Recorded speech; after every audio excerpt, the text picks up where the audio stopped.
Swing it, boys, swing for the fence. Shove it, boys, make 'em miss. Some big league chew and a baseball souvenir. Come on, sing with me now. The Joe is home, sweet home. It's roll, tide, roll. The Joe is home, that's right. Home, sweet home.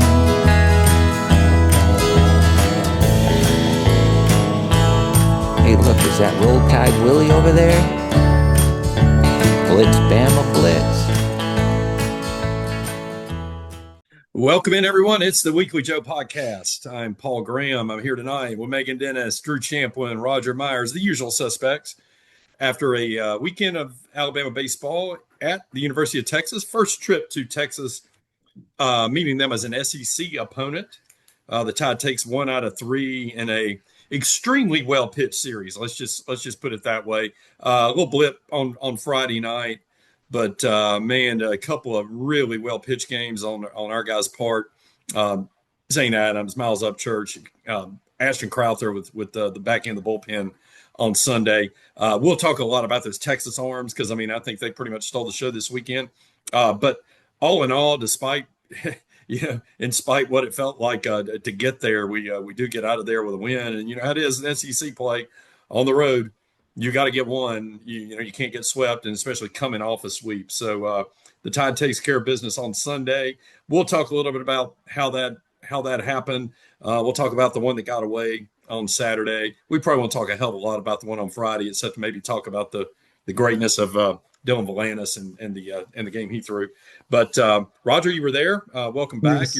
You're none the worse for wear for your first trip to Austin since the cold of 2021, I believe it was. Yeah, it was a lot more pleasant. It was windy though. A little Oklahoma-like as far as some of the wind, but the got a little cool on Friday. But other than that, had rain in the morning a couple of times, but it cleared up. They had really good crowds, a lot better crowds than they did whenever that was at 21. The cold February cold. But good. They don't have that. The fans aren't bad. I don't know if it's what it is. Pretty laid back. Yeah, just kind of laid back. They don't. Yeah. We had one kid near our parents section yesterday that was trying to cause a little trouble, but he was good natured about it, and it was I'm just kidding, right? They didn't. Nobody gave us a hard time or anything. That's good. Yeah, the employees for the most part are good. It's not like going to Vandy where they're always nasty or Ole Miss. Sure. Sure. You're back from Oklahoma a couple of weeks ago, and your comments about that facility and it needing to be upgraded, and it sounds like they're investing in upgrades. Yes.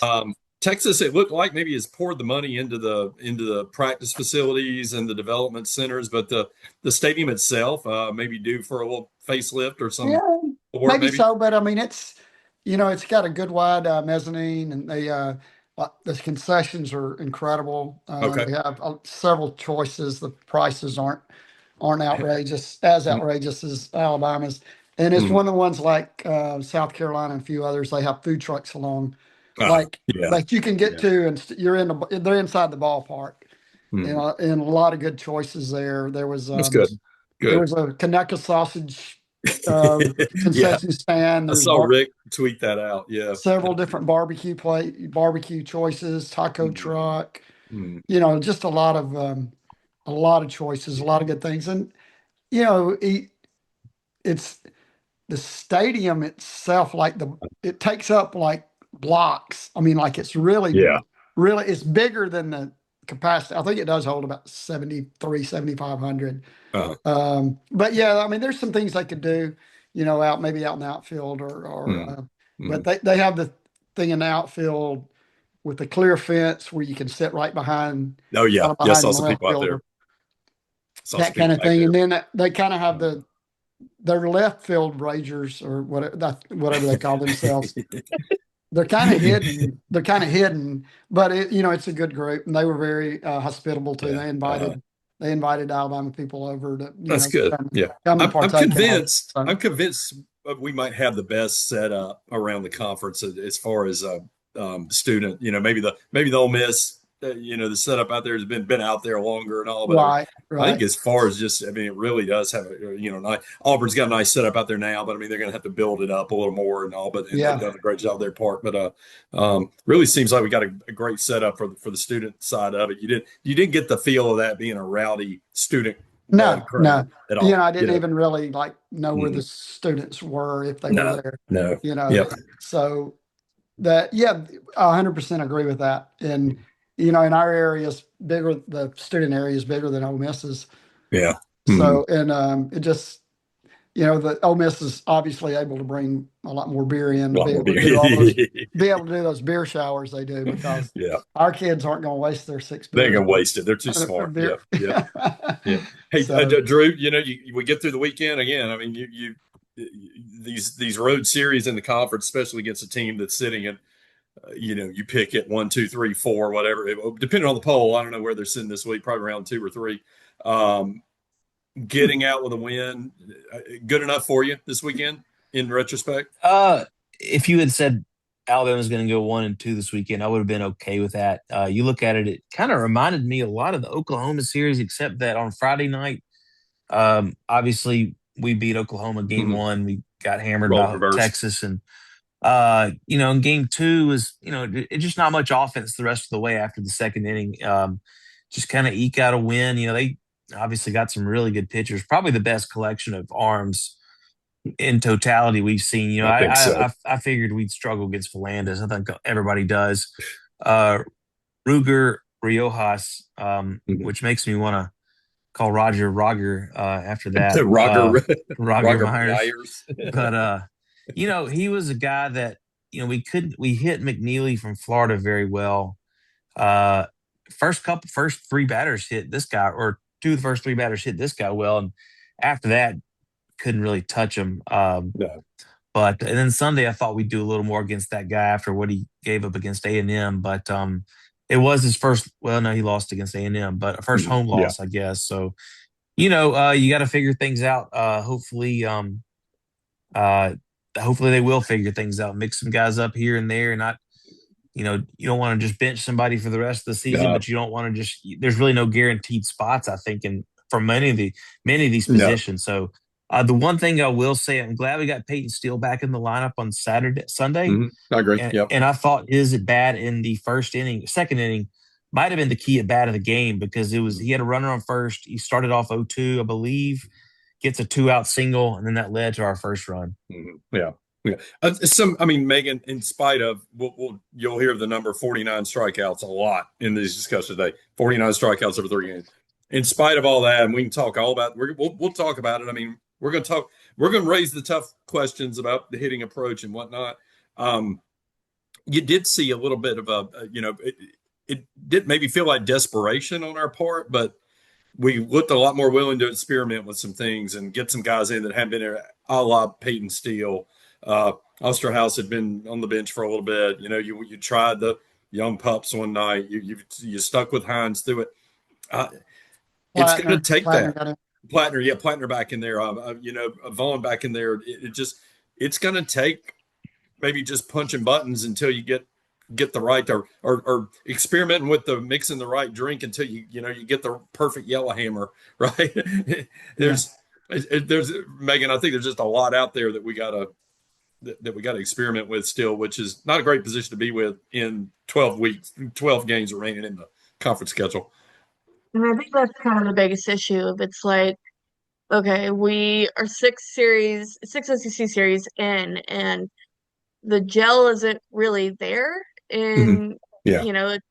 I mean, I like to see that we are continuing to try to be like, oh, okay, this isn't working. We're not going to just stick with it, which I think we have fussed about previously. So that's nice to see. But at the same time, it's like, we're going to run out of time to get all the pieces to fall into place. Yes.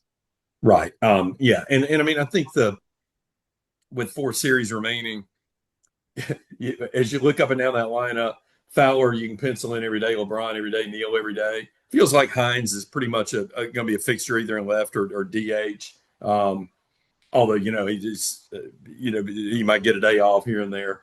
And then Torres. it feels like Torres at first, and despite all the angst over how Torres is or isn't hitting, defensively he's pretty much he's a plus glove over there, and you pretty much see. Yeah. So I mean, you basically got 5 guys in the lineup, and then about a dozen Holt, others vying for Holt Holt's to gonna stay. 5 6 of them, and you got it feels like 8 or 10 guys vying for those other 3 slots, and the orders all jumbled. I mean, Drew, where do you think we settle in, or at this point is it just kind of platoon city, go with a hot hand, or go with what feels good on a given day? Gosh, that's a good question. Lim is a guy who we thought Mhm. would still be here, but he's on a major slide. He's like 2 for 28 or something. Mhm. Yeah. So then I it's like, think, yeah, go ahead. I mean, well, and I think we can't say enough about how catching every day is probably yeah. worn him down a little bit. So obviously, you'd like to maybe have him catch a couple days and DH the other time, and then I think Brady's turned into being so valuable in the outfield, but you don't want him catching every day because No, that's it wears on a it's the hitter. grind. So yeah, I mean, it's some of it's probably matched up base too, but you want to see guys swing at pitches. It's like it seemed like when Yes. Lim and Purdy got their chances on Saturday, they took a lot of strike threes looking, and Yeah. the zone was Mhm. kind of weird those first 2 days, but last out of the game, it looked like Purdy just took a fastball right down the middle for strike three. Mhm. So I think if you see guys go down swinging, like Hines is usually that guy that Mhm. might keep them in the lineup more because you're not gonna hit the ball if you don't swing. No, no. Roger, you feel like this team is, I mean, obviously we just got chewed up by breaking balls all weekend long. I mean, the commentators, the same guys, those guys did a good job, I thought, on the broadcast. Constantly talking about all the curveball, the breaking balls that we're swinging over the top of. I mean, just it felt like I don't know what the approach is. If the approach is to sit on the breaking ball, jump the breaking ball, but it feels like we're taking a lot of first pitch fastballs. If Mhm. I interpret that to be our approach, and we're getting into negative counts or Right. get behind in counts, and then you're just a sucker for a breaking ball at that point. Right. Right. Yeah. Yeah. It seems like that first pitch fastball's probably going to be the best pitch of the at That's all you're bats. gonna get. Yeah. Yeah. And they get you behind, and then you're eating out of their hand. I mean, Hmm. you're set up, they're set up to do what they want to do then. Right. And then on the other hand, we don't want to, you look at it like, well, everybody swings at the first pitch and we ground Uh, out, pop up, and you, then you got a 3 pitch or a 5 pitch inning, and you get then you get Dylan Valanis from 9 innings, right? At that right. point. So Yeah. it's kind of if you're going to jump on it, you need to make sure you do damage with it. Yeah, no But doubt. which we didn't, several times in with runners in scoring position.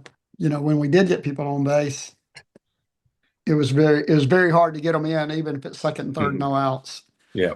Yeah. or bases loaded and or 1 out or no outs. Drew, I mean, I've kind of made a rule, and I probably need to declare this on Twitter. People really shouldn't go out there in the first hour, or let's say 90 minutes, 120 minutes after a game, and tweet anything, because they look like an ass the next day when it totally turns around, or the guy they're shitting on comes around and has a big day for you. But there was a lot of that out there. I mean, it just in this little narrow universe of Twitter. But I mean, mind you, it's frustration over just not generating offense. We knew this team was probably not going to be a top 5 offense in the league. As it stands right now, just purely from a batting average standpoint, we're sitting in conference at 243. That's 11th in the league. I mean, it's we're not hitting home runs. We've had 16 home runs in however many games it is now. What, 18 games? I think I see 3 teams that have hit fewer. So it's not a power team, but it's a high strikeout team, which really shouldn't correlate. Yeah. And or the two should it feels like that'll be mutually exclusive. But it felt like this weekend, for one of the first times, we did not do a good job, I think, strategically, of bunting guys over, Mhm.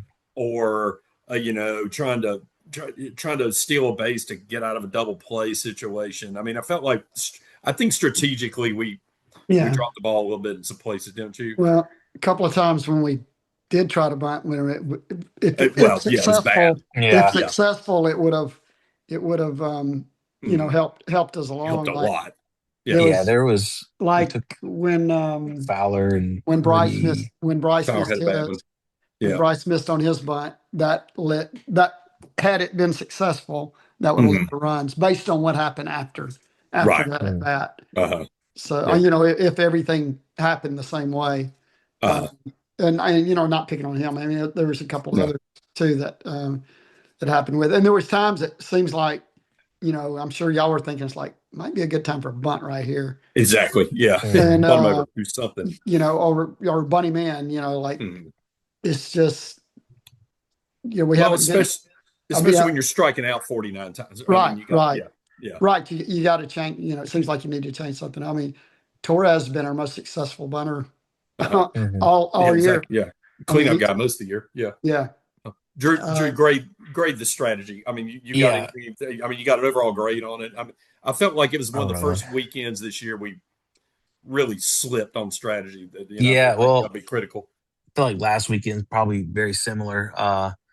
It's I'd like to say a B, but you got to get guys on to really That's true. get to have that many opportunities. So maybe once we got guys on, it wasn't as great. But yeah, our guys have got to be able to get bunts down. I think we had a situation on Saturday when Purdy um, dropped a bunt, and I don't know if it was a strike or a ball, but they didn't put it back on. Mhm. And obviously, I think he struck out, but I can't remember the exact spot. But it was in the middle of the game, so Right. yeah, we got to go back to putting the ball, deading in it, bunting, Yeah. a couple times Mhm. here and Do there. something. Yeah. I think if Torres, if there's, I like having Torres in the 8 spot because he seems like he's hitting with a lot less pressure up there. Yes. But if you got him Absolutely. batting fourth or whatever, you need to bunt him a lot more and just forget, Mhm. I know Coach Vaughn describes him like he's Matt Williams Mhm. batting fourth or something like that. But I think all these guys have to figure you have to. It's a buy-in deal as well. You got to be able Mhm. to give yourself up, but just make guys make plays and then just see what happens. It's harder to.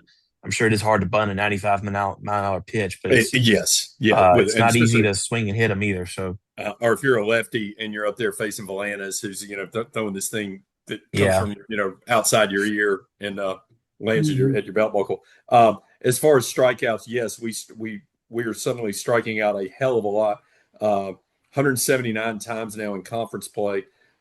Although, if you look up and down the league, there are, let's see, Tennessee, Arkansas, both 190, Oklahoma 191, Vanderbilt 204, Ole Miss 208, South Carolina 216. So there's six teams in the league have struck out more in league play than we have, despite our having 49 this weekend, and in fact 49 over those 3 games. So what I is got that? it I had it as 48. 48. Okay, I had 17, 19, and 13. Was Okay, it 13? I had 16, 19, and 13. Was it 16? Okay. Um, So yeah, so it ended up being that a pretty major portion of our about a quarter of our strikeouts came in 1/6 of our conference games this weekend. So well, um, and then of those teams you listed, how many of those have considerably more home runs? yeah, mhm. definitely. Tennessee, Ole Uh, Miss, Vandy. uh, I know Vandy and Ole Miss do for sure. Yeah, I'll give you the rundown. So again, we're at 16. Tennessee's hit, and this is just conference play. Tennessee 24, Arkansas 20. I'm sorry, Tennessee 29, Arkansas 24, Oklahoma 21, Vanderbilt 36, so a lot more. Even Ole Miss and South Carolina 23, 21, or more home runs than we've hit. And despite they're kind of getting the worst of both worlds. They've struck out 200 plus times. They're only hitting 20ish home runs. So conversely, you look at I mean, you would have thought with Georgia doing what they're doing, Georgia's hit 38 home runs in SEC play, including 9 in one game the other day. And they've struck out, now I lost my spot, right about what we go, 170. So, little better paying Mhm. for their buck than we're getting out of it. I kind of go back though, like you said, Drew and Megan, if you'd given me, hey, just you don't even have to go to Austin. We'll give you one win. You go home 1 out of 3, take a rest, give you guys an arms a rest, let them go home and see their parents or something. I'd have taken it. It's just the way we got there. Feel like we got a little more exposed. I mean, it's kind of bad to put all that on tape from a scouting standpoint. You think we kind of exposed some more weaknesses that maybe might come back to bite us in these last 12?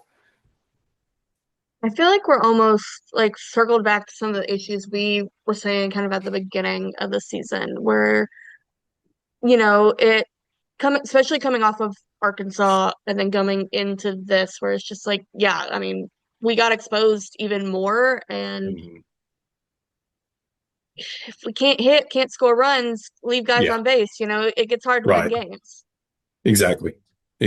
All right. So how you win games if you can't hit, can't move guys around, can't score, you got to have great starting pitching, and you got to get some out of your bullpen most days, and you better have a damn good defense. We don't have a damn good defense, but we look like a pretty damn good defense Saturday and Sunday, I thought, Roger. We played really very good defense. Miles just fumbled that ball and then threw it away. And then, I mean, Justin had the throw that got away a little bit. I don't know. Just spiked I don't know it there, exactly what happened at first, but I thought he whiffed it at first. I thought he should have caught it, to be honest with you. I kind of felt the same way from my point of view, but I was further away than what you saw on TV. But LeBron made some fantastic plays. And his best weekend defensively, I thought. Right. I mean, forget the error or whatever. Yeah. The skipping the ball on the throws, which the Dave Concepcion, Big Red Machine play. I asked him after the game, I said, is that carpet better than what we've been playing on? He said, man, I hate that stuff. I said, I do too. But, we shouldn't be playing on it. But he made some, plays in the hole. And the double play yesterday. Double play. He made some really, really highlight real tight plays. And Torres was really good. Maybe if he fielded that ball cleanly right at first in the ninth, we might have gotten double play. Got the double. But he had the whereabouts to, hey, I got to get that lead runner. You still got him. Yeah. He's the tie and run. We don't need him right there. Yeah. So that would have been easy. Would have been easy to bail out on that and try to just get the guy first, and then anything can happen. So, he was good. Had some wind issues in the outfield, particularly on Friday, but overall they played really well out there. Yeah. And had a couple of wild pitches and maybe a pass ball or something. But overall, it was, the 2 errors. I mean, it's wild. We made 6 errors Tuesday and 1. Texas makes 4 errors on Friday without us making any, and they win. You're not supposed to win games. We didn't do anything to punish them for it. Yeah. Right. You're not supposed to win a game when you make 4 to 6 errors, but like you say, you got to capitalize on them. Exactly. It's as good as Tyler Fay's been this year. Not a memorable outing. I mean, it's kind of like Rob has said in some of these post games, or you get the 14 starts and 2 of them you're lights out, 2 of them you're just terrible, and the other 10 you're kind of somewhere in the middle. This is probably one of his 2 throwaways, although he recovered well after a kind of a rocky first inning or so. Jump to Saturday and the game Zane Adams threw Drew on his return to Texas, and just talk a little bit about what that looked like. I wonder if that was his best game of his career. I know he threw that 8 innings against Arkansas as a freshman, but you go into that situation, a road game against, you look at especially the top of their order. I mean, those are like 2 projected very high draft picks. Aiden Roberts, Carson Tenney. Yeah, and then the 3rd and 4th guys are sophomores and freshmen who are going to get drafted high when it's their turn. And I mean, the rest of their lineup, especially 5, that's a really good lineup. And to give up nothing. I mean, and we got him 1 run of support. I mean, you knew that wasn't going to hold up somehow. I mean, you really wish we could have had 3 somehow, some way, turn it over to the pen, up 3-0. Obviously Heiberger really struggled in the pen. Mitchell was pretty decent. I know he gave up a hit here and there to start when he ended up. He got out. I thought he was pretty good. So you kind of look at how Zane was incredible. That's pretty much it. You just kind of wish Heiberger could have found the zone a little bit more when he came in. But the fact is, we only scored 1 run in that game, and that you can't expect to just hold Texas to 0. Right, right. So And I mean, yeah, as good as Zane was, and I mean, everybody's going to talk about Rojas and all the strikeouts and whatnot. Um, you know, hat tip to Bryce Fowler, Megan, for the first at bat in the first inning. I think went 10 or 11 pitches, so you immediately kind of run the guy's count way the hell up. Um, 11, yeah. yeah, 11. And then when he comes back in his next at bat, he flies out, but it was on 3-2 pitch, and he fouled off a couple there too. So he ran that one up to 1, 2, 3, 4, 5, like 8 or 9 pitches. So he chews up 20 pitches of this guy, in 2 at bats by the top of the third. So it did put us in a position to get to their pen. But we kind of hibernated after getting that one run in the first. And Even mhm. Purdy had a 9 pitch and 8 pitch at bat, Yeah, on yeah, strikeouts, but at exactly. least you were lamenting no foul balls on no foul Yeah, balls on Friday, and right. it got better Mhm, on Saturday in that mhm. regard, but Yeah, because definitely tougher that next day. probably not being Volantis might have helped. Yeah, no, exactly. But yeah, so Adams, he goes 6 innings at 104 pitches. Um, in retrospect, I think I texted everybody. I was like, hell, we should just let him go 132, see what happened, and then yeah, we might have got another inning or two out of him. But he goes 6 innings, only gives up 5 hits to that lineup, and like you mentioned, Drew, there's some dudes that are going to be playing. Going to be playing 162 in a few years on that team. Strikes out 7, walks 2. Didn't hit anybody, didn't no earned runs, leaves you in a position to win the game. So just a stellar performance from him. And then you go to Sunday, and it always concerns me when we get into these Sunday situations where we're pretty desperate because I mean, again, a sweep here, and we walk out of that weekend 8-10 with 2 sweeps in a row. And we got to go to Tennessee, who's now going to be coming off losing 2 out of 3 to Ole Miss, kind of desperate in their own right, similar record. And you got to pin it on a freshman, right? I mean, you throw him on Sunday hoping you're protecting him because you're one of your first 2 guys is going to get you a win those days, and certainly Zane pitched well enough. It's just the offense didn't show up, and so you throw this guy out here on Sunday, and the difference in Texas and a lot of teams in this league is you're not going to get a 26-14 game on a Sunday with Texas, like you're going to get with Georgia and Arkansas, or a 13-12. I mean, you're just not going to. This is more like a major league club pitching wise. It's consistent across the order, down to the bullpen level. It's going to be that way. So you're throwing a freshman out there on the road in a desperate situation, and he flat out shoved, Megan. Yeah, I mean, it wasn't a freshman performance by any means. Mm-hmm. Like he looked like someone who's been in this league and was not scared to go toe to toe with the number 2 team, number 3 team in the country. Like, No doubt. Got into some trouble in the first. Somehow got out of it. I mean, I That was just felt like incredible. Yeah. damn near 30. He got up high 20s on his pitch count that first inning, 28, 29, whatever. And somehow got up. Got a big strikeout. Got Becerra on the strikeout, and then kind of settles in from that point forward. Get a little bit of trouble in the second. Seems like it, and I'm just kind of scrolling down the innings because I can't remember them all exactly. But gives up a hit in the third to Pack, but he picks him off almost immediately. In the fourth, he gets them all out despite the error that LeBron made, but we got him out. And then in the fifth, I think he gets them 1, 2, 3 that inning. 1, Yeah, 2, got 3, him all out. Yeah. ground outs. Yeah. Yeah, 1, 2, 3. Gets Rodriguez to start the 6th, and then we go to the pen. So all in all, probably his last 2 weekends, all of a sudden he's established himself as a premium SEC starter. Yes. Yeah. He's what you'd hoped he would be in a year. His mom was sitting with me. She thought he was done after 5, and so she was like, "All right, now I can relax. That's great." And then, like she said, "Oh, he's got his glove oh, he's going back out there. I said, hey, I said, I looked. I said, well, Rodriguez is a Yeah. switch hitter, so It's that switch. doesn't Yeah. matter. But Pack's up Mhm. next, and he's lefty. I said, Ashton will come in after the first batter, no matter what happens. Yeah. Yeah. And And that's exactly what happened because uh Rodriguez had a like 8, 9 pitch at bat. it was He an got 8 pitch bat. Yeah. got Yeah. him up over 102 pitches or so. So, Yeah. but yeah, I mean, I'm glad. See, I was hoping last week when he got through 6 that he was done, and he came back out for the Mhm. 7th, and the first 2 runners got on and ended up, being charged to him when they Mhm. scored. Yeah.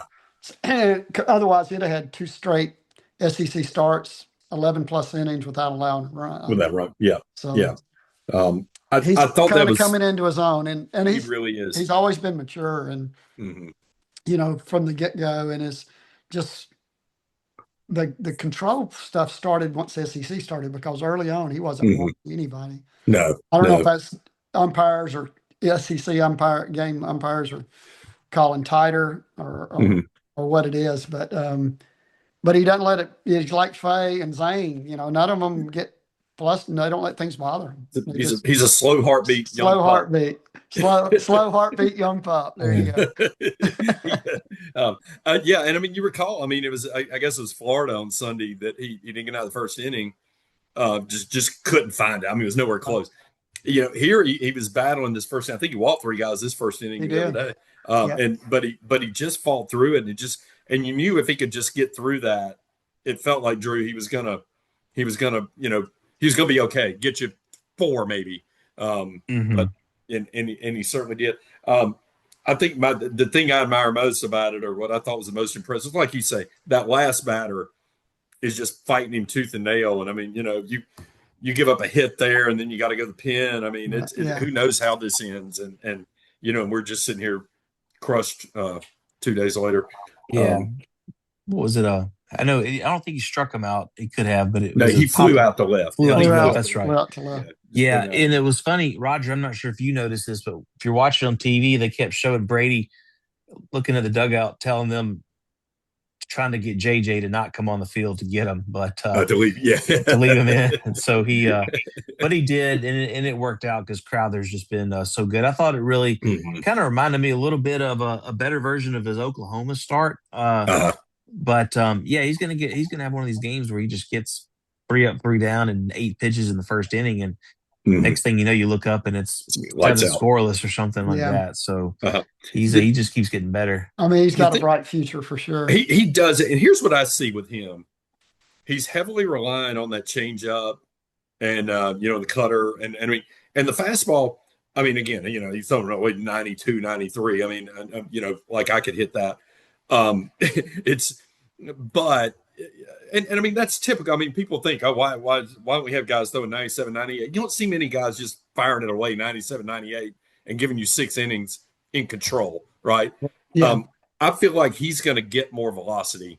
Oh, yeah, I he's got think the body for it for sure. exactly. Yeah, I mean, next year he probably ticks up, and he's consistently 94, 95, and who knows year 3, but to like take the Riley quick leap, when you all of a sudden you're pumping 99, 100. I mean, it just feels like he's got the upside to be able to do that. And the good thing is he's learning to pitch in the SEC and not just throwing the hell out of the ball, and but he's Yeah. learning pitching. He's like in pitching 101, Megan. You're an academician. He what I'm trying to say, he's learning to pitch smart, and I think physically the throwing the living hell out of the ball is going to come soon enough. Right. And then when And he gets better control of everything, and he's not going so high in his pitch count early on. Yeah, And then he's going to start giving you 6 and 7 innings, right. at least, and cut down on those walks, and in the high pitch count. I mean, the high 3 ball counts and 4 Mhm. counts, where he has a finishing pitch where they're not fouling 4 of them off before they strike out or ground out or whatever. Right. So that runs the count up. His little miscue in the field that cost him about 5 or 6 Yeah. pitches, The little spike. Yeah, a little short so throw. there was a couple of things there where it was like Mike could have gotten the rest of that inning out of him, and Uh-huh. then Then Crowther then only has to go 3 instead of 3 2/3. 2/3. Let's talk about Crowther. I mean, he comes in, gets 2 guys in the 6th, gives up a single to start the 7th, and you're like, oh boy, here we go again. Gets a fly out, then coaxes a double play. The 8th, fly out, strike out, pop out. The 9th got a little dicey. I mean, let's just face it. Gets a fly out. Pat gets a double that just, I mean, I think Bryce Fowler on a day without wind. Hell of a play on it, or he try. did. I mean, I think it hit it. He probably just misjudged it a little bit. I think he got to it. Maybe he wasn't expecting to get his, gather around it as well as he did, and it probably cost him because he ends up kind of hitting off his glove, but had the wherewithal to keep it contained and hold the guy to a double. Then gives up a single. And when it really felt like it could just fall apart, especially after the kind of, I won't call it a botched double play, but the play you mentioned when Torres just, kind of bobbled it. He still has the cojones to go out there and get Corville to end the game. I mean, it was just a lights out performance. Not a guy. I mean, honestly, okay, you pick up this guy out of the portal. Let's see what he did. All right, he was at South Carolina. He was at Miami. Did some things. Not it. Meghan, I didn't know that in the 18th game of the year I was going to see him pitching shutdown ball at Texas like that. Pleasant surprise for you? 100%. I mean, he didn't hear the thoughts of doubt that were in my head, but I feel like I owe him an apology of just being like, I was waiting for it to go sideways, which I don't think it's maybe a testament to Ashton, just more a testament of what Alabama baseball is. Right. But yeah, definitely a surprise, and maybe what they expected to get out of the portal that we haven't seen. And maybe that's a better way to think of it as. He's been really good all year. I mean, he really has. Yeah. Once he got going, after he was slow coming on because of injury, but he's been invaluable. Yeah, and Drew, you know his history a little bit. I mean, talk about kind of where he coming back from injury and where he played and that sort of thing. Yeah, what was it? Miami and then South Carolina. I'm not sure if he's a third or a fourth year junior, if there was a red shirt in there, but what Johnny Lim a few weeks back was telling us, they saw video of he was a mid-90s guy. So his stats were not really jumping off the table, probably a 5 something ERA, but you look at him coming in, all right, here's a guy with an SEC experience. If you want to do a comparison, it's kind of like Alabama basketball getting Brandon Garrison out of the transfer portal after a couple years at Kentucky. So I didn't really have the highest of hopes for him, but he's far exceeded that. And, it's certainly like a deal where you could bring him in on Friday or Saturday. I like having him come in after Miles just because they're so different. So it's like some really, good point. Really different looks there. I wouldn't, I don't think I certainly wouldn't mind bringing him in on a Friday if we needed him to. But I think Heiberger and Fay are different enough to where that should work. Maybe Heiberger and Zane are a little too similar, being tall lefties. But what I was really the most surprised was first, he didn't back down at all, no matter what. The 9th inning he pitched, he was poised and throwing strikes. But I was surprised we didn't go to Hagan there. I thought he'd come out to start the 9th because we love to get those closer saves. But this was, and then I thought we'd bring him in with the tying run on with first or second or something like that with the righty coming up. And I don't know what the thought process there with Coach Jackson, Coach Vaughn, and all that, but they made the right call. They pushed the right buttons. Yeah, Roger, it feels like a little bit. I mean, maybe this happens with everyone everywhere, but I mean, maybe we're kind of narrowing down our confidence level in the bullpen to a few guys, and they're going to get those high leverage situations. Yes, it feels that way. Sure does. I mean, it's narrowing more and more by the week. It seems. I mean, we know Matt's better than the performance that he had, obviously. So between he and Ashton and Sam's going to be out there at some point on the weekend, that, and then Hagan. Like you said, Hagan just didn't, for whatever reason, they it worked out with Ashton going the distance. I mean, he started games and at his other two Yeah, spots. So yeah. I mean, he's He's thrown. gone. I was about to say he's thrown used to throwing some innings. He threw 3.2 against Oklahoma too. So he's shown he can kind of be that Braylon Myers kind of guy. You can bring him. We hadn't brought him in, but you could bring him in earlier. You could start him. You can close him. So um, he's been an invaluable piece. And like I Yeah. say, we hadn't seen anything over 88, 89. No, no. So finally on this day, we eke out 8 hits. This was the day that the lineup shook up probably the most, right? You get you got Vaughn back out there at first. You got Plattner in the DH role, and goes 1 for 4. He ekes out a hit. Vaughn got a hit. You put Steele in, he got a hit. Torres, who had just really been rough go for the last 5 SEC games, gets 2 hits. So you get 1, 2, 3. You get 5 out of 5 out of 13 out of those 4 guys in the 5, 6, 7, 8 hole. And don't forget the intentional walk of Torres when they were scared to face him with they didn't want none runners of on that base. smoke. Yeah. So the greatest compliment you could possibly get. So we did, eke out 8 hits from kind of some of the most improbable. And I'm not knocking on it. It is what it is. Most of these guys are hitting 200 or lower in SEC play, but you gotta keep them engaged. You got to go with them at some point, because the guys that you've been playing behind them are hitting 200 or worse in SEC play. I mean, at some point, it's just somebody's going to get going, Right. or they're all going to get a little bit, and you're going to get enough to win it. Now, 2 is usually not going to be enough to win it, but it worked out for us.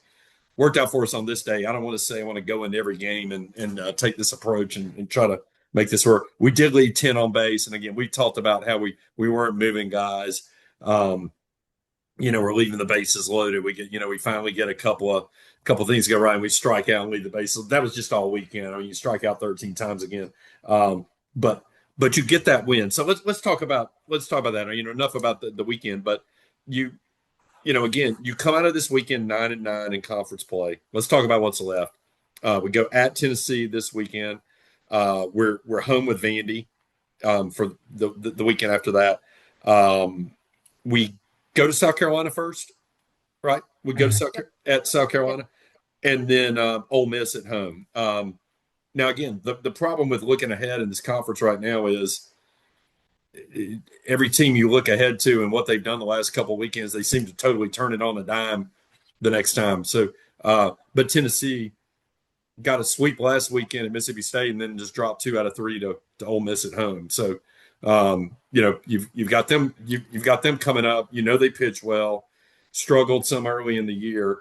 Then you got Vandy, who I think they ended up winning 2 out of 3 with Kentucky. Didn't they end up winning that series? Yep. Oh, they've been an enigma all year, right?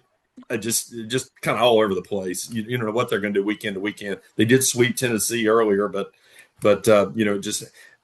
South Carolina. Do we feel like South Carolina is finally crushed? they had a rise after Maneri, after the firing of Maneri. Because it didn't look like they would win a game. No. And then, then all of a sudden they had a little bit. But yeah, hopefully they are. I mean, hopefully they're just done. Mississippi State takes 3 from them at Columbia this past weekend. So now they're sitting 5-13 in the conference. Going to Tennessee, by the way, is 8-10. Vandy's I think 9. the moment we say a team is done, though, history will tell us that we will go in and get ourselves swept. Right. And suddenly, Ole Miss is as hot as any team in the conference now. They're 10-8 after sweeping LSU this weekend.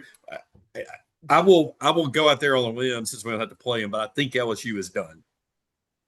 Sounded like Jay thought so too. Yeah. I think Jay is so ready for this to be over. Man, he did not construct the team well, he said. No, and he's telling them all about it. So I mean, those guys can't be just wanting to jump through a brick wall for it. But you've got these 4 left. So if you do what you need to do, let's say you win 2 of 3 of those series, and then you figure a way. Maybe you can go sweep South Carolina. I mean, I don't think you go win 4 series. I just don't. I mean, it's just hard to picture us go and win 4 series in a row in the SEC. But if you can get yourself in a position, you got 13 or 14 wins. Well, the South Carolina was not last. Let's just say that you position yourself where you get done with South Carolina and you've got, say, 14, 15 wins, and then you got Ole Miss coming to town. You can still it's still out in front of you, right? You can still get yourself in a position to host a regional because the RPI is still sitting at 4 after all this. After dropping 3, after dropping 2 of 3, those are pretty good teams. And you don't get punished in the RPI for losing 2 to Texas, right? These SEC standings are just outrageous. 10-8, 10-8, 10-8, 10-8, 10-8, Yep. 9-9, 9-9, 9-9. I mean, a couple of 8 and 10s. I mean, unbelievable. It's so bunched up. Yeah, you're right. You got State, Ole Miss, Auburn, Oklahoma, Florida, all 10-8. Alabama, Arkansas, Vandy, all 9-9. Kentucky, Tennessee, 8 and 10. And then at the top, Georgia felt like a sure thing, but I mean they lost 1 this weekend, and A&M surging after sweeping LSU. I think I said Ole Miss. It was and then A&M has the 1 less game, so they're right now. So that could affect things. Exactly. A little bit off topic, but somebody asked me about this today. They said, "Is UCLA that good, or does the Big Ten suck?" And I went, well, maybe some of both. And I looked, and they're 21-0 in the Big Ten.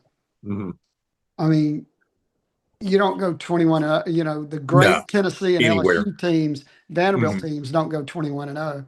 Right. So I mean, and they got the cross country travel, they got all that stuff. Exactly. I mean, but I guess going to Ames, Iowa, is not quite as scary as going to Baton Rouge or Do they play the surging Purdue Boilermakers? Do we know that? UCLA and Purdue battling out for number 2 in the big or number 1.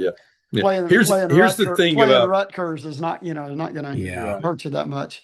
Here's the thing about UCLA. So they're 6-0 in quad 1 games, but again, only 6 quad 1 wins. Yeah.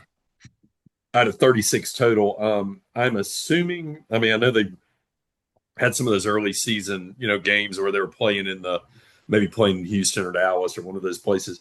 Maybe they've played Nebraska. Nebraska's sitting 14 but yeah, or Oregon maybe that would probably be a quad 1. But yeah, only 6 quad 1 wins. So, in our situation, kind of going back, we're sitting with 12 quad 1 wins. We're 12-7. The only other team in the country with 12 quad 1 wins. Can you guess them? Florida. No, I see. I said it in the text thing the other day. Oh, really? But you're right. I was just thinking, no, because it's such a quandary because they've lost so many. They've lost some quad 4 games, I would imagine. Yeah. But yeah, they've eked out 12 quad 1 wins because I think they handled Florida State pretty well. They handled Miami. 2 out of they lost 1. 1-1 with Auburn this weekend, but they swept. Was that Arkansas? They swept. Didn't they sweep Arkansas on the road? I think that would have been quad 1 at this point. So of all the teams in the country, we've got 12. Florida's got 12. Nobody else has 10. So far and away, that's why we're sitting at a strength of schedule of 2 at this point. Auburn's is 1, probably because they're 2 midweek games with Georgia Tech, who's sitting at 3. And that probably has boosted that a little bit. So all in all, pretty darn good position as we sit here April 20th, heading into the 7th SEC weekend of the season. From a and again, I'm kind of talking regional standpoint. Jake McKeever talked a little bit about it as we saw on Twitter about all the SEC teams and how they're positioned and who's kind of a lock and who's not. Basically said we're absent a big slide. We're in, which unless you go 9-21 in the conference, I guess you're in. Right. But he did mention the kind of the April slide that we've seen the last couple of years. Is that a thing? Are we think it's a thing, or are we gonna kind of level that out over the next couple weekends? You got to figure a way to not happen or to level it out if we want to be hosting a regional. Yeah, that's for certain. I mean, it is until we prove it otherwise. You know, it has been, let's say, you know, kind of been running out of gas.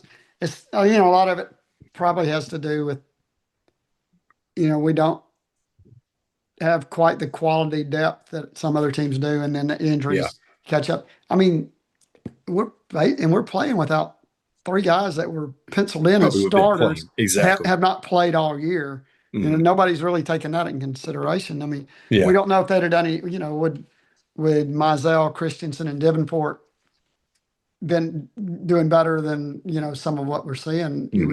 You would think so. But then, you know, you don't know who would be playing and not playing out of the group that, you know, that we're having to use.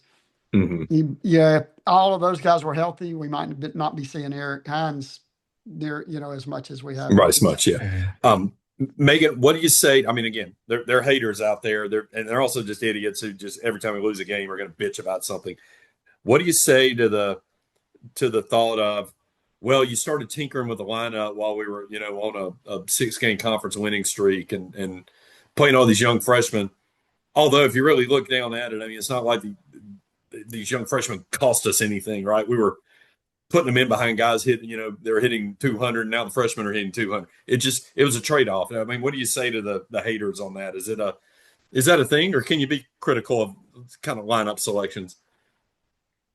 I think it's maybe some combination of both of like, yeah, you know, collectively as a team, we're not hitting, and I think it's fair to be critical of that. But to say of like, okay, we shouldn't try it. Well, we got to get these young pups, to use that phrase. You know, we got to give them at bats, and if the guys who are supposed to be doing it aren't doing it, why keep them there? You know, give someone a chance, and if they're hitting 200, the next guy's hitting 200. It doesn't matter. It's a trade-off, right? It's a trade. Drew, I mean, I think we talked a little bit last week about, you know, some of the young pups. I mean, guys that just hit the ball hard, and you know, eventually hard hit balls are gonna drop and give you hits as opposed to, you know, soft fly balls and that sort of thing. Well, this weekend was just a lot of strikeouts, so it's kind of hard to distinguish. It's hard to distinguish anyone when you strike out that many times. But I mean, do you think good idea, bad idea? Did it cost us anything? No, I think just not executing with certain aspects is what cost us, not getting bunts down or you know, you think about one big point of execution that we needed to have was that Arkansas series. We pinch hit for the young pup with Vaughn, and he struck out because we thought he would give us more because we thought the young pup would strike out. Yeah, it's a trade-off. And so I think they're all kind of hitting around the same. So you just really kind of have to see what works, if it's a young guy or a veteran. And to be fair with Luke Vaughn, I don't really see him as a veteran because he basically didn't play as much the first 2 years. So he's going to get better, and I hope he gets to where he can catch and throw again and be a catcher, because I bet he'd be a really good spot piece for that next year there, perhaps. But you know, Caleb Barnett's a guy that I've wanted to see more of, and you love to see him against Volantis, but Volantis is probably the best pitcher in the league of the country. That's kind of like throwing a guy in that's had 7 at bats all year to against that guy is kind of a mismatch. Yeah, so I hope they don't just drop him off the face of the earth. But you know, Plattner, the DH, is kind of our good luck charm. I mean, he may be hitting 130 or whatever, but we've seen him win a lot. We've seen him win a lot of games, and even if he's not really producing, got a nice hit. You know, maybe he's a guy who can bunt guys over. So, I mean, I think hopefully they'll be able to figure out a way to play matchups, see what works. Hopefully a couple of these guys will just kind of start to go on a tear, because Hines struck out a lot over the weekend, but he's still a guy who people don't want to pitch to because he's a guy who can hit the ball. He knocks the bejesus out of it. I mean, he had that double off the bag, and then he had that. Yeah, and, that was off Volantis, wasn't it? Smoke one right to the third baseman, a line drive, and then that long fly ball against Volantis on Friday night. I really thought it was gone. You know, I mean, he hit. Was it was it him that hit that real hard line out the third, like Yes. right at the guy? I mean, that was Yeah. just, just, Yeah. I mean, that's hard hit balls. I mean, the guys that hit the ball hard need to be in the lineup. Now, Saturday he struck out 4 times, yeah, but exactly. Yeah. he Yeah. did reach base on he Yeah. allowed us to strike out 4 times in that inning by reaching base on his strikeout. Hey, But you don't strike out 49 times in a weekend without striking out at least 4 times in an inning once. right. But yeah, he hit several balls very hard. Yeah. Which in a weekend where we did not hit a lot of hard hit balls. No. LeBron hit a couple of hard hit balls that were gathered in, and Brady as well. But other than Brady hit the guy called in short right, on the shift. Yeah. And then Brady had the long fly out to center field. Yeah. I thought that thing was gone. Yeah. When we were trying to come back on that game.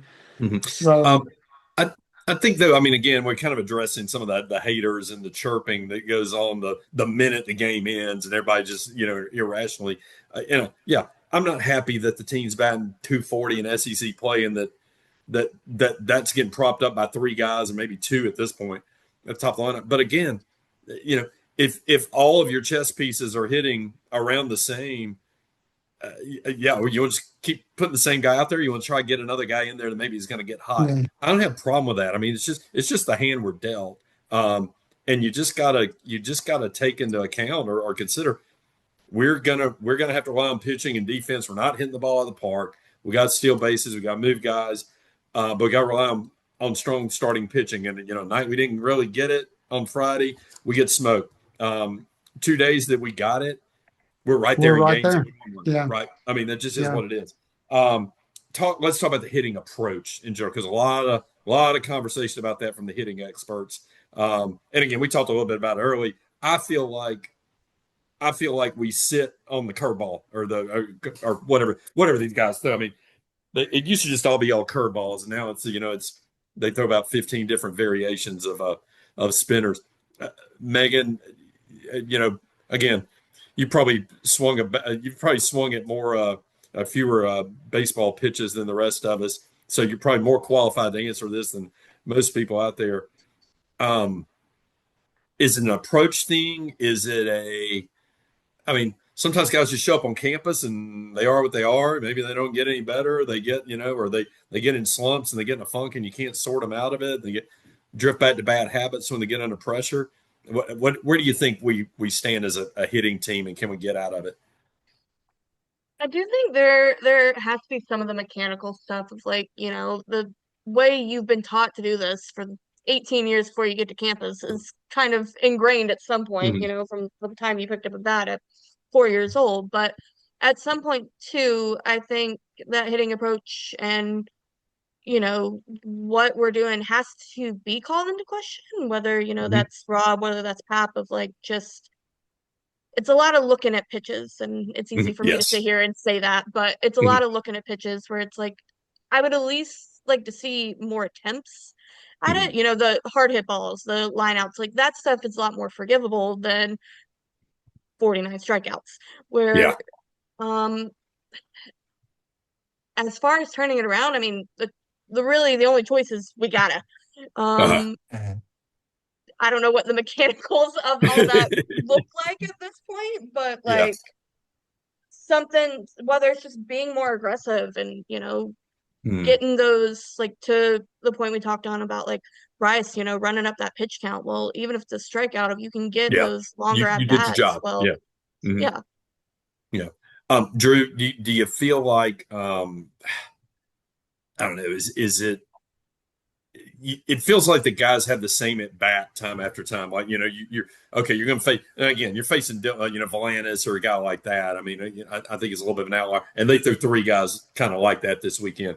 But it seems like at bat to at bat to at bat, we're not picking up on tendencies or it just feels like they're going up there and it's the same thing every time, right?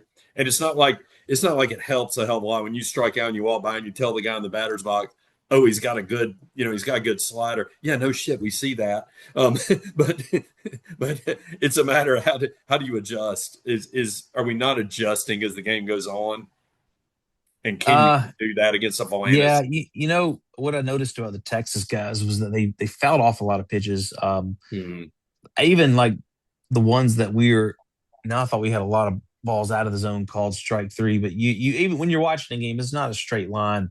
So I could very well be wrong on a Uh, lot of these. from our view at the game, it seemed that way as well. Yeah. Yeah. Well, so I was watching like Carson Tenney bat and Dylan, the first guy, Uh-huh. uh, um, what's his name? Robbins, Robbins. Yeah, Aiden Robs, yeah, Robbins. yeah. Aiden Robbins. They were Aiden fouling Robbins. off pitches out of the zone and staying alive. We've got to be able to do that a little better to keep at bats going if that's what the zone's going to be. But yeah, I kind of thought we were doomed on Friday to first at bat. Usually Bryce is pretty good against lefties of taking pitches, and he swung at three balls. And if I recall, I knew he swung at the first and Mhm. third ones that were tough pitches.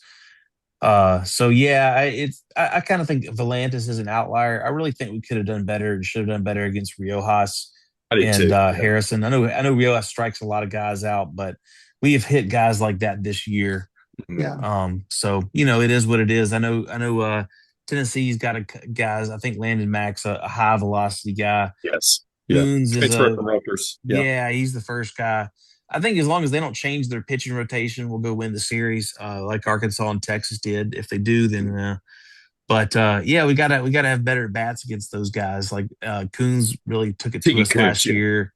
Saw last Can't year. remember. I can't remember who their other starter is, or do I haven't really watched them a whole lot this year. Yeah, it's in Roger.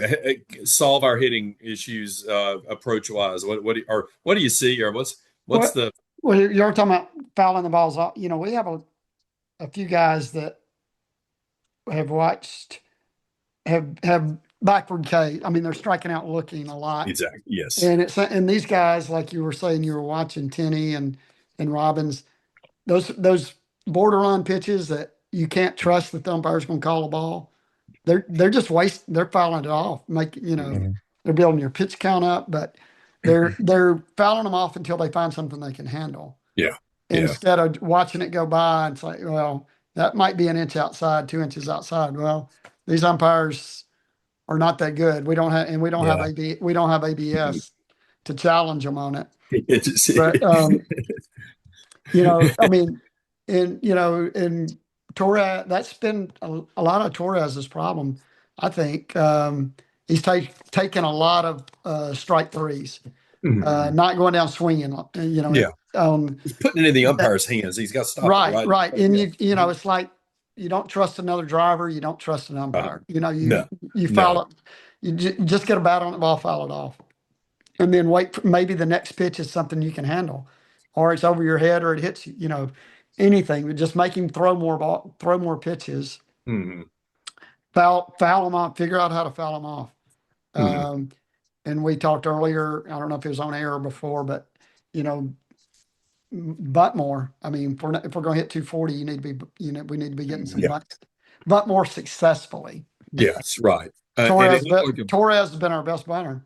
yeah, really has. And again, like I mentioned early in the year, was in our cleanup hole. He's been a cleanup guy, but manages to get those down. And sometimes it seems like the guys are like, even if they're supposed to be sacrificed, and they're like doing it like they're trying to bunt for a hit.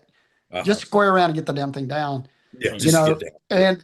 And in college ball, they got to field it, they got to throw it, they got to catch it on the other end. I mean, and if they do it successfully, you still did your job and got the runner over.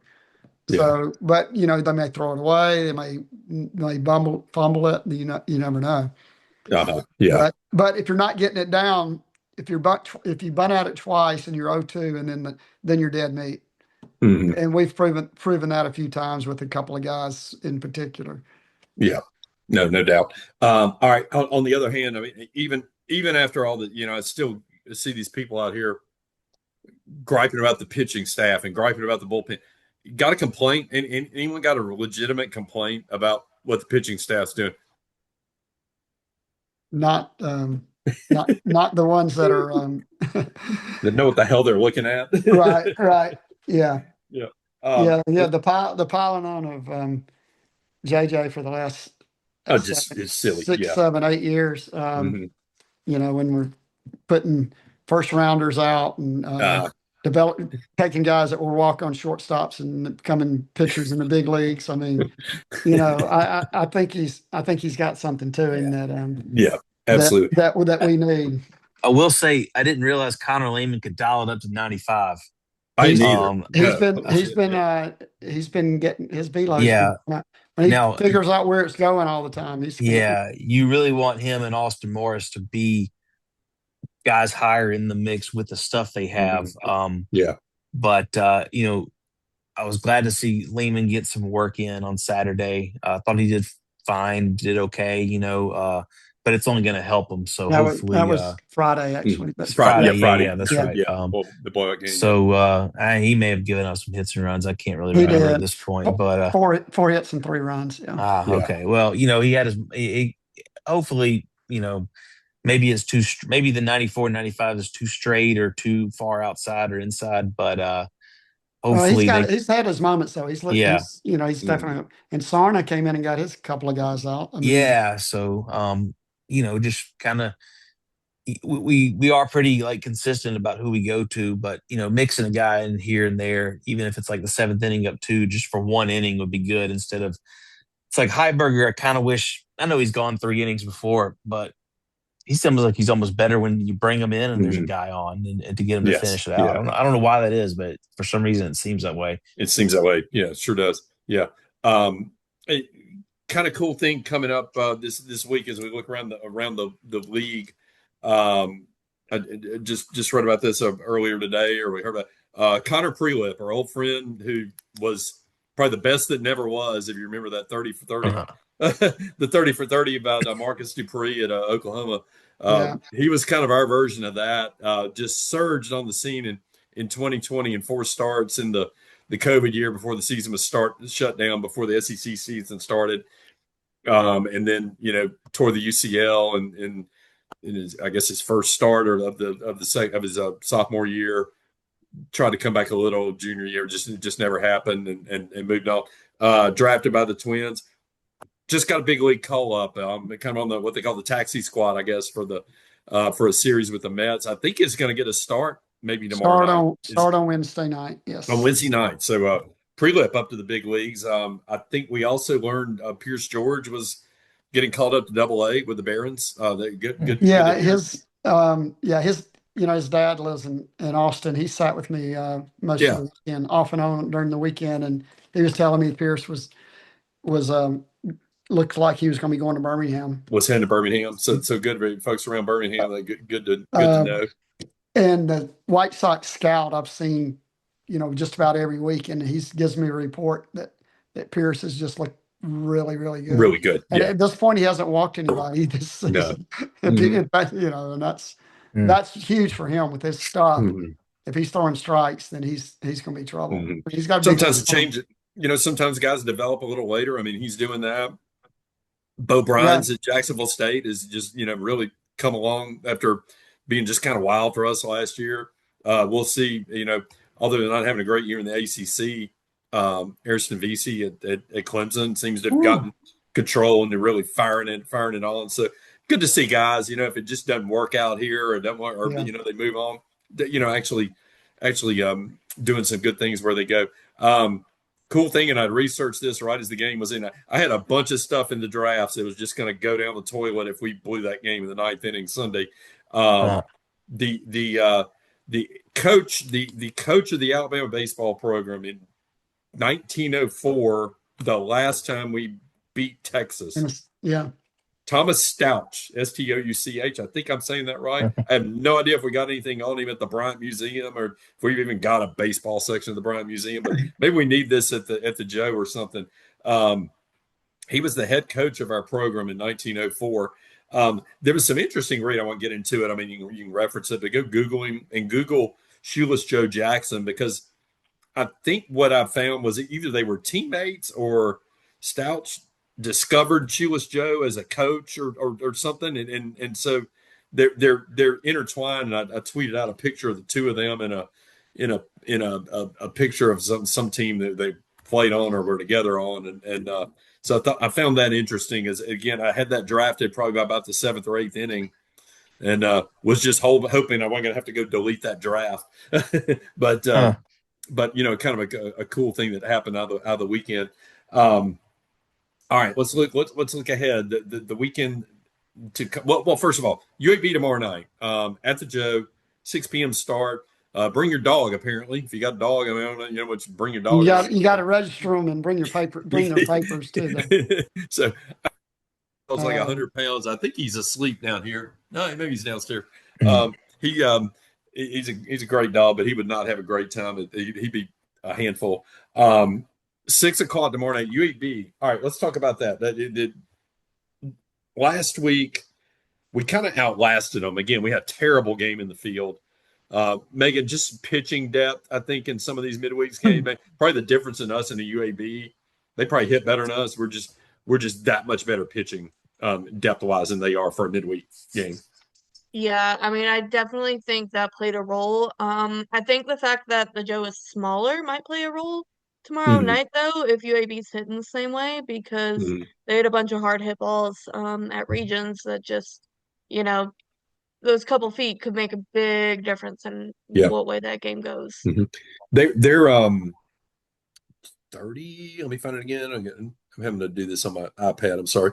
I think they're sitting now after the weekend, and I didn't see exactly what they did over the weekend, but they were 33 in their RPI, 10-5 in the American. They're 25-15 overall.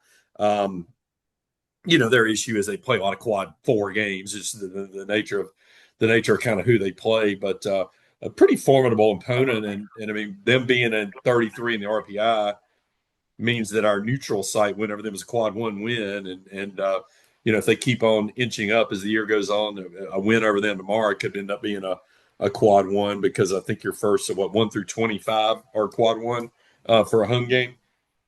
But obviously, you're going to throw Luke Smyers tomorrow night. Roger, you brought that to my attention a little bit earlier. yeah. What do you think of that? Another young pup getting in there in the Yeah, I like it. I mean, I expect him to probably go 2 innings, but you yeah, know, uh, based on kind of what we've done, maybe longer. And maybe since JT pitched against him a week ago, give him before, a yeah, different look. Or JT had missed a couple of weeks with uh-huh, little some issues, so maybe it could be that might have flared out, but right, um, because I would expect to see several people. Mhm. sure, Imagine we'll get Banks, because yeah, since he didn't pitch over the weekend, hmm because the weekend before he'd only thrown like 5 pitches, so hmm he'll get an inning. We'll see several guys. yeah, Sarno, Stackmaster maybe, yeah, Probably yeah, Sarna. Sarna, yeah, Maybe Lehman.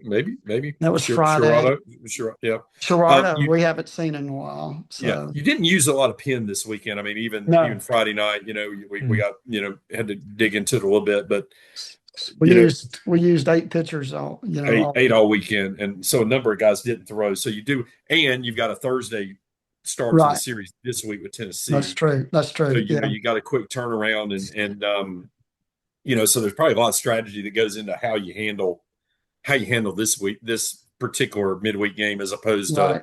maybe last week's with Yeah. a Yeah. Friday series pending.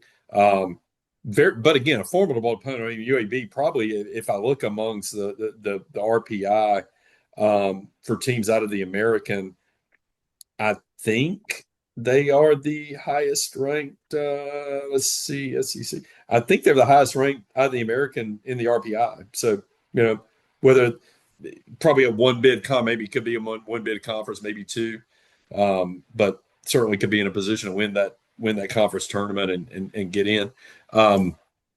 Let's talk about the rest of the SEC this weekend. I've got it right here. All right, Um, schedule. Go ahead. You oh got yeah. something? How did our picks end up for the week? Oh yeah, I have the chart done. Mine not My very good.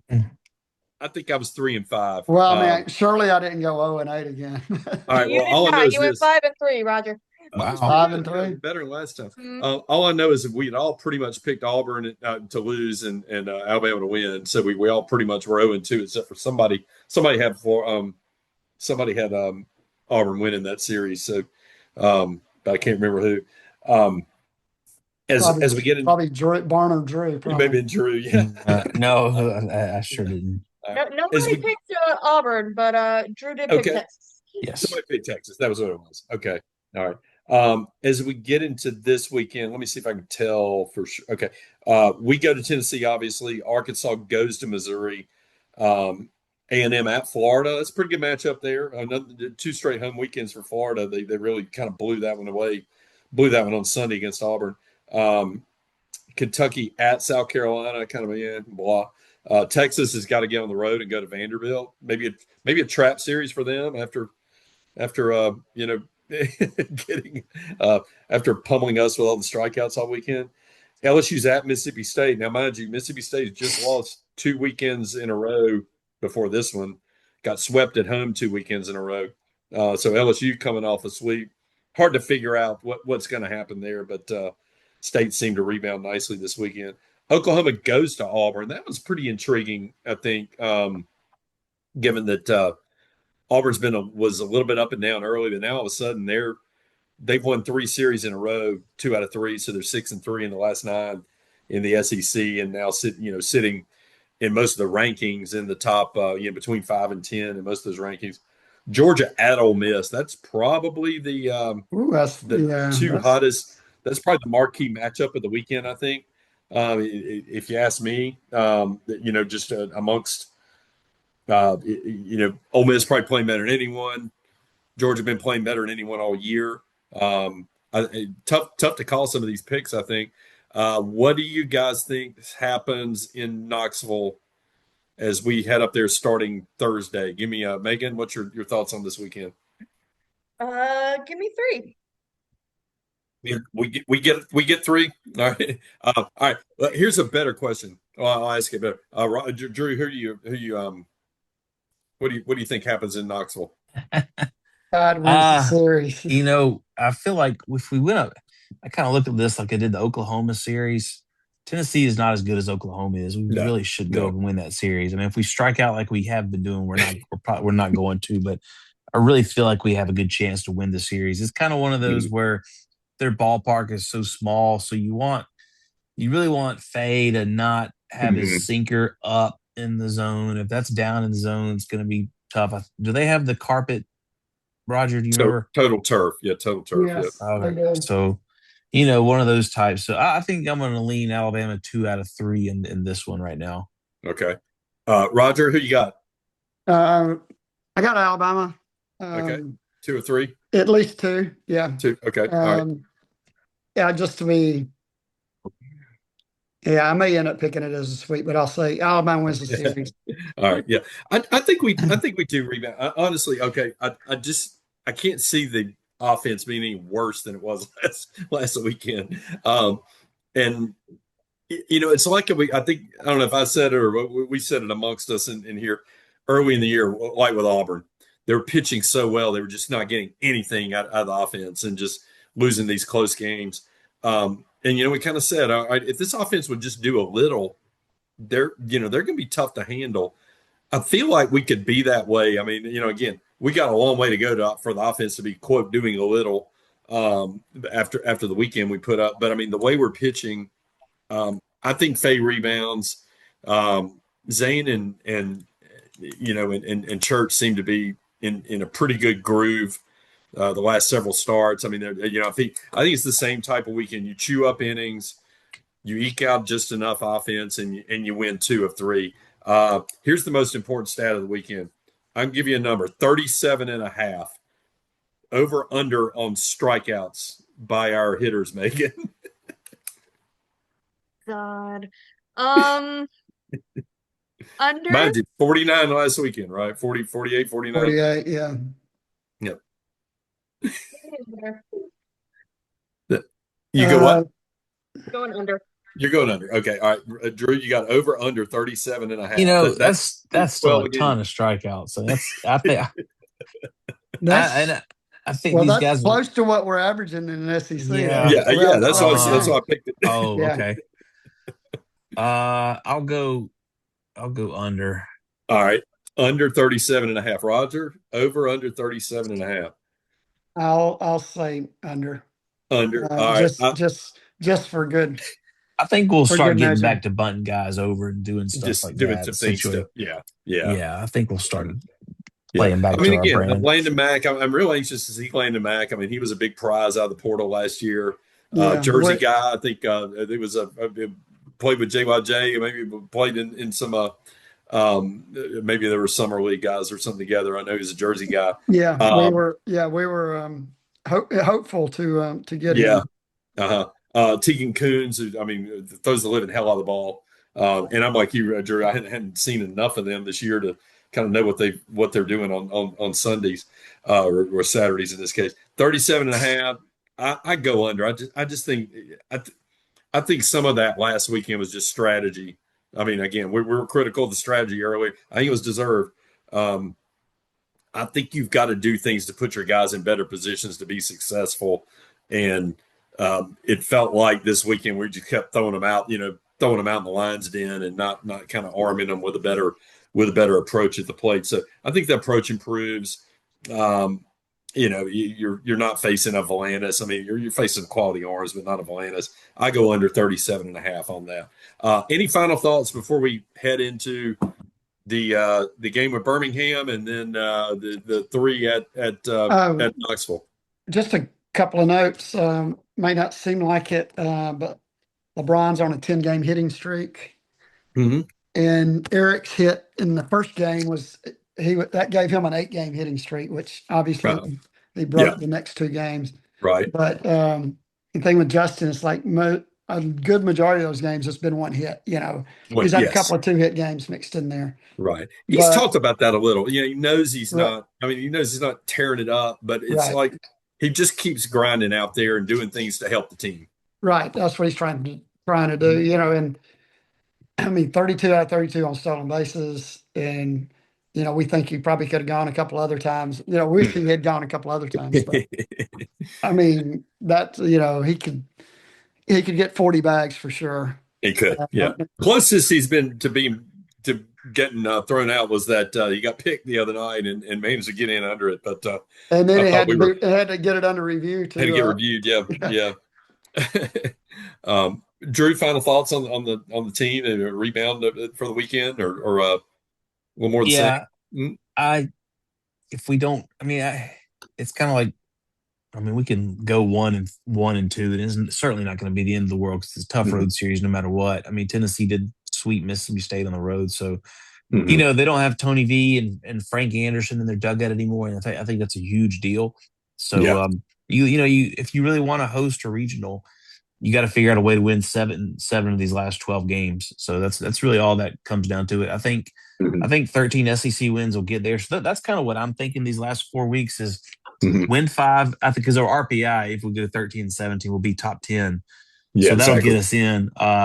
Win 5 more and or preferably win 7 more and host a regional. I think 16 and 14 we're a top 5 RPI probably. Right. We sure should, unless they, just want to keep giving it to Southern Miss. Yeah, last year, what were we like 14 or 15 or 12? I mean, I think this year we were the highest ranked RPI team to not get a. We were less than 16.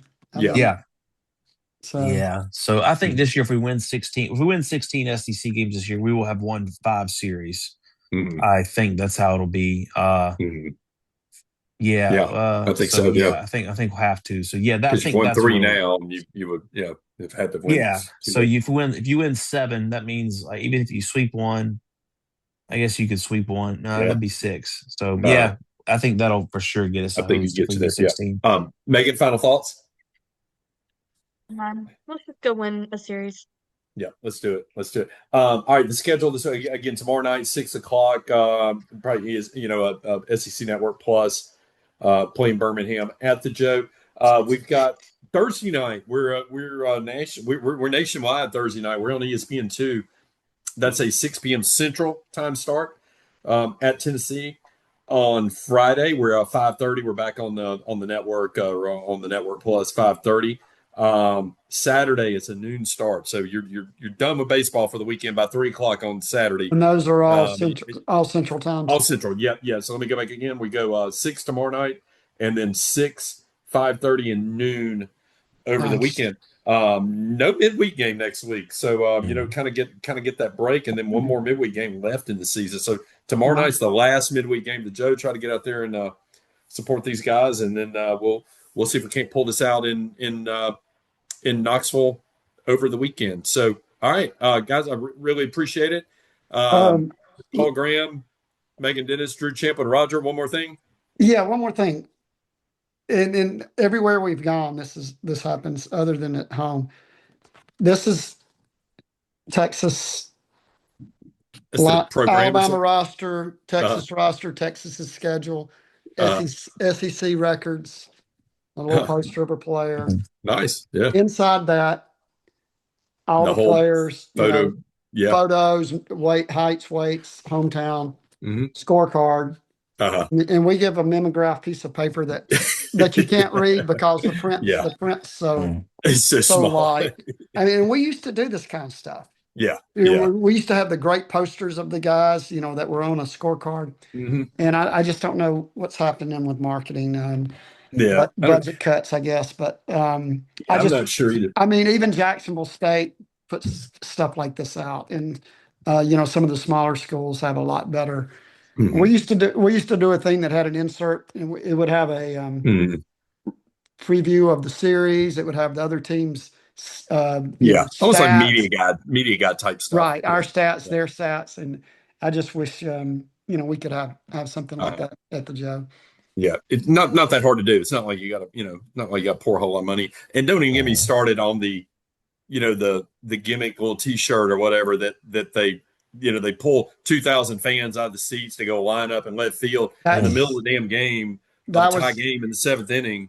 That was something I wanted to address too, Paul. Exactly what you just said. What the hell? The tightest part of the ball game, and we've got 2,000 fans are behind the fence in left field, lined up, waiting to get it, just so because they have a coupon that they just give it to them when they come in, and if they want to leave, let them leave. Yeah. I mean, I think we're to the point where we don't have to do that gimmick to get them to stay because the kids are staying out in the outfield. They're staying anyway. Yeah. And then, and even in the stands, unless we go into a long extra inning game or it's a midweek and it's, kids got to go home and go to bed or something, but we're not losing people during the game like they think. I mean, the same, the bobblehead thing with the just the whole thing, getting the coupon and doing this and doing that. It is silly. Yeah. All right. We'll end on a sour note tonight. We'll try to address that with people who can fix that because that's been on my mind too. I've been pissed off about that ever since. All right. Again, Paul Graham, Meghan Dennis, Drew Champlin, Roger Myers. Thank y'all again. We'll see you next time. Hey, Peter Slide and Campland taking us away. Take us away here with their theme song on the Weekly Joe. We will talk to you all next time. Swing it, boys, swing for the fence. Shove it, boys, make 'em miss. Some big league chew and a baseball souvenir. Come on, sing with me now. The Joe is home, sweet home. It's roll, tide, roll. The Joe is home, that's right. Home, sweet home.